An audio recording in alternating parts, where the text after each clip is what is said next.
Let's unpack a paradox that stumped AI researchers for years. Why did making networks deeper make them worse? It sounds completely backwards, right? For years, adding more layers to a network didn't help. It actually hurt performance. By 2014, AI researchers had hit a massive wall. This is the story of the elegant fix that changed everything.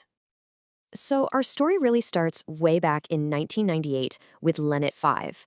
This was the OG modern neural net. It laid out a simple, powerful pattern. Convolution to find features, then pooling to simplify. Rinse and repeat.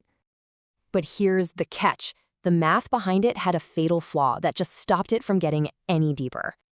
Then, in 2012, AlexNet came along with a simple trick called ReLU, and this unlocked incredible speed. With ReLU in hand, AlexNet just scaled up the old LeNet design, exploding to 60 million parameters. And this led to a new era of brute force, with researchers asking one simple question. So VGGNet pushed this idea to its absolute extreme, ballooning to over 138 million parameters. Crazy.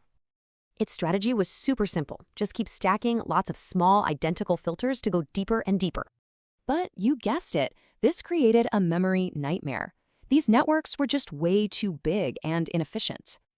Then GoogleNet came along and proved you could go deeper and be way more efficient, a total game changer.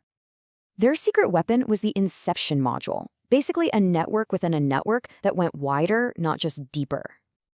But even with this new efficiency, AI still slammed into that same fundamental wall, the vanishing gradient problem. And then came the breakthrough, ResNet. The fix was so elegant, it's basically summarized in this one equation.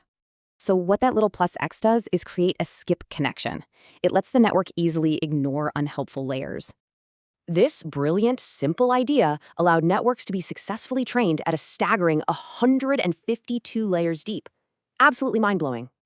And this table just lays out the entire journey perfectly, from solving speed to finally conquering that depth problem. So the depth barrier was completely shattered, which makes you wonder, what's the next great wall for AI?